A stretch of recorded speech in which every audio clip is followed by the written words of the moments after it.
Okay, we have talked about this strategy before, about taking apart numbers in order to multiply to make them easier.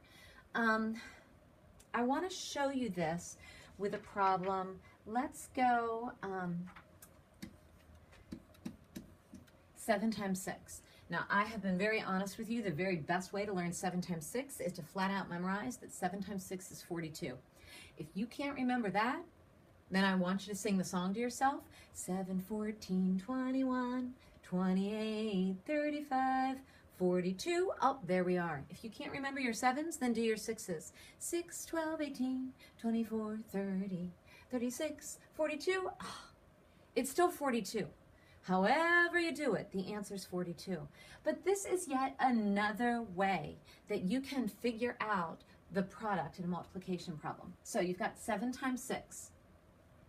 What you can do is you can break apart one of the numbers to make it easier to multiply. So let's go, instead of 7 times 6, we'll go 7 times, let's see, I want to organize it just the way the book does, so you get used to seeing it that way. 7 times 6 equals 7 times blank plus 7 times blank. Okay, I want you to take a peek at this. The 7s are right there. And the reason you're adding these two things is because you are taking apart a number. Guess which number you're taking apart? The one that's left over here. You're going to take apart this 6 and you're going to break it into smaller pieces. So I'm going to break that into 3 and 3. 7 times 3, 7, 14, 21.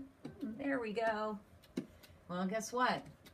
7 times 3 is still 21. And when you add those two numbers together, you get 42.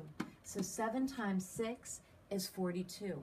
Do you see how you broke apart this 6 into smaller chunks?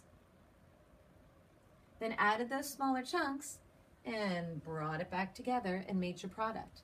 Now, is 3 the only way that you could have broken apart 6? No. We could have done, let's see, let's do 5 and 1. Because you know what? The 1s are really easy for me to multiply. 7 times 1 is 7. And the 5s are easy too because I can count on my hand. 5, 10, 15, 20, 25, 30, 35. Then I have to add 35 and 7. What do I get? Shockingly, 42. It doesn't matter how I choose to break this number apart. So we broke it apart by using, we did 3 and 3. We did 5 and 1. Want to try it another way? What else do you want to do? Well, there aren't too many options left. Why don't we go with 2 and 4? 2 7s, I just double my 7s. 14. We are so good at our 4 song. Old MacDonald counts by 4s. 4, 8, 12, 16. With a 20 here and a 24 there. 28. And what's 28 plus 14? There we go. It's 42. We are breaking apart one of the numbers into smaller chunks. Then we glue them back together again with our addition sign. So taking apart numbers to multiply means you take apart one of your factors into smaller chunks. Easier chunks for you to multiply. Stitch them back together with your addition sign, and that's how you get your answer. Make sense?